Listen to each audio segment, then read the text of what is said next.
Hey guys, welcome to another episode of the Thrive Forever Fit Show. I'm your host, Jay Nixon, and this is episode 61, but it's our first episode that we're simulcasting in our YouTube channel. So if you're a YouTuber and you'd rather watch the video, you can go over there and check us out. And this will be actually episode 61, but it'll be our first episode that we've actually ever broadcast there. So before I jump in, I want to tell you a little bit about what this podcast is designed to do. It's designed to disrupt your way of thinking. It's designed to inspire you to think differently, and it's designed to give you the tools to transform into the person that you want to be, into the successful life that you deserve to live. Now, guys, this is a 100% unscripted podcast. I don't write out scripts. I don't do a whole lot of prep and planning. For some of you, that may sound a little bit crazy, but I want to be natural and authentic, and I want you to get the extreme value that you deserve from someone who believes that things need to be different. I'm in the health and fitness business, and I know that facts and information are being manipulated at a rapid rate, meaning the information that you have access to, the information that you're being given, isn't always the 100% truth. It's some variation of the truth, and it's designed that way to make it challenging for you so that you struggle and so that you stay stuck in that same funnel. What I want to do is I want to give you tips, tools, and strategies to get you out of that funnel, to get you off of that roller coaster so that you can start living the life that you absolutely deserve to live. And so what I've done is I've created a free Facebook group. I have a Facebook group called Wellness Lab Launchpad. Just go to Facebook, search groups. It's called Wellness Lab Launchpad. It is 100% free. You're going to get tools, strategies, information, knowledge. You're going to get easy meal prepping. I'm going to answer food questions. You're going to get easy movements, easy workouts. You're going to get a lot of mindset because, as you guys know, if you followed me for any amount of time, I believe that success comes in the form of 80% mindset and 20% mechanics. So you're going to get a lot of that. I'm going to give you everything you need to be successful, and I'm going to cut through the minutia. I'm going to cut through all the white noise. I'm going to give you the facts as they are and not manipulated by the industry. So you can trust me that I'm going to bring you extreme value, and it's going to cost you absolutely nothing. So you've got nothing to lose. So today's episode is pretty amazing. It's going to hit all three of those buckets I talked about. It's going to hit the disruption, it's going to hit the inspiration, and it's going to hit the transformation. So a couple of months ago, Lori and I were in Maui. We were there for a couple of weeks, and we were Ubering to dinner. And so I believe that every interaction with a human being is an opportunity to learn something. And maybe just the opportunity to enjoy yourself, have fun, have a good conversation. But this particular Uber ride was different. So we were staying at the Montage in Kapalua, and we had about a 20 to 25 minute ride into downtown Lahaina. And so we got in, and the gentleman's name was Vinh. And so I started chatting with Vinh, and I found him to be really interesting, really fast. And so, the normal course of questioning, how long have you been on Maui, and blah, blah, blah. And that led really quickly to Vinh saying something that transformed the conversation. He said, I've been here since I was 11 years old, and I'm going to guess Vinh was about 54, 55 in that range. He said, I've been here since I was 11 years old, and I absolutely love it. I said, well, how did you get here? He said, well, I'm what you call the boat people. And I said, Vinh, I've never heard of that. Can you elaborate on that for me? He said, well, the boat people are, whenever Vietnam, before the Vietnam War, during the beginnings of that, when North Korea was becoming, we'll just call it more strategically trying to take over South Vietnam, people fled the island, and the people who fled were considered the boat people. So Vinh told me a quick story. Like I said, I've got about 20 minutes, so I'm like, I gotta get information from this guy. He's fascinating. So he starts telling me, he said, Jay, when I was 10 years old, my dad came home from work one day, and he said, we have to leave tonight. And he said, I said, Dad, well, why do we have to leave? And he said, I'm on the North Vietnamese government has me on what they consider to be their kill list. So Vinh's dad had done some work with the U.S. Embassy in Vietnam. And since North Vietnam was trying to take over South Vietnam, his dad had made this list of people to get rid of because he had ties to the United States. I want to say this was roughly around 1975 based on my conversation. I can't remember exactly. If my facts are off, any of you history buffs out there, please don't crucify me for that. Just know that there's value in the story. So I said, Vinh, I got to know more about this. What does that mean? He said, well, in the middle of the night, that night, my entire family got into a boat and we set off to go to Thailand. He said, because we knew we had to flee. He said, at the very least, my father would have been in prison for the rest of his life, but probably would have been killed. I might have been killed. My mother might have been killed. We just did not know what was going to happen. And so there was no way we could stay. So my natural question was, well, Vin, you're 10 years old. Were you scared? And he said, I wasn't scared. He said, because I knew the alternative. The alternative was, if I stay, my father's probably going to be executed. And so when there's that much of a dichotomy of thinking, stay and die, leave and possibly survive, even though you don't know, the unknown is vast, right? What is that going to mean? And so I was wowed by Vin's perspective on his ability at 10 years old to have that perspective of, oh my gosh, like I can't remember when I was 10 how I would have reacted. I mean, if you have children, think about it right now. How would your kids react if you came home and said, hey, we got to go now, right? I don't know what that would be, but it was powerful to me. Even as a 45-year-old, I thought that's a perspective that I could use. That's a perspective that we all could use, and I'll get to that in a minute. So, well, just let me touch on that really quickly while I'm thinking about it, because like I said, I'm really unscripted here, and I got some little notes here, but they're not really super deep, so I might go down another rabbit hole. It's indicative of this. Our perspective as adults is so easily derailed. Like, think about the things that you get irritated by. Think about the things that you get disrupted by. Think about the things that can quote unquote ruin your day.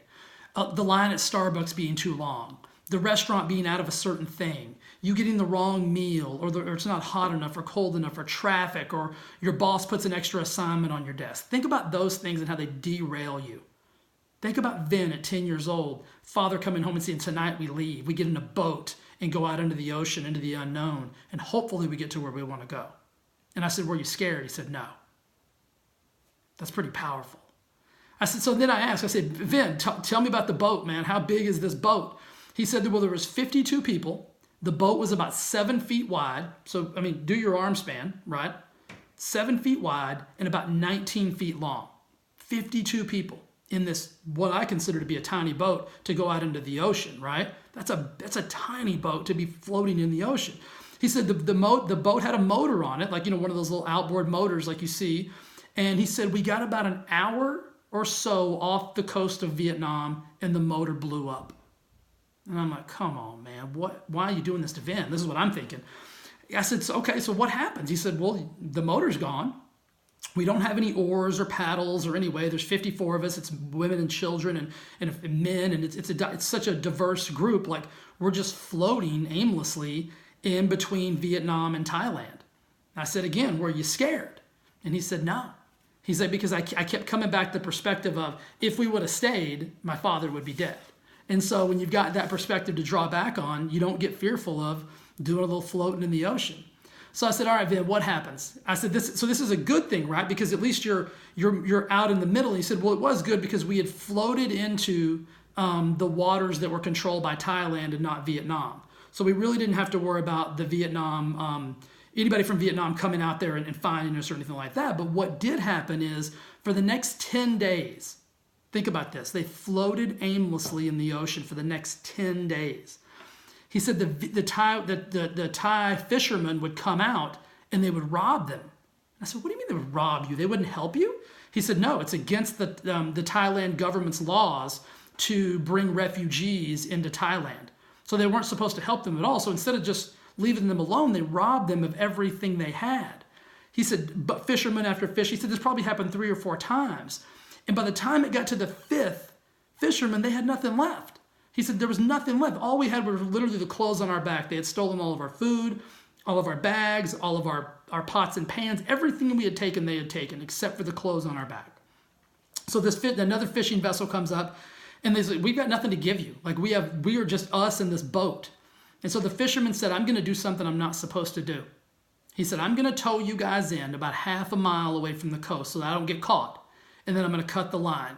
And if your boat makes it to shore, if you float the right way and you get to the grounds, if you get to the shores of Thailand, he said, I'm going to give you one piece of advice. Destroy your boat immediately. So think about that. They got advice from people who had been robbing them. Who here would take advice? Who listening right now would take advice from someone who had been robbing you? Very few of us. So they had a really difficult decision to make. Yes, they towed them in a half a mile, but the same people that towed them in are the ones that have been taking from them. So do they believe this? Do they take this advice? And so Vin's dad and the other, elders of the boat, of the 52-man crew, if you will, had to make the decision. Do we take this advice? Do we destroy the boat?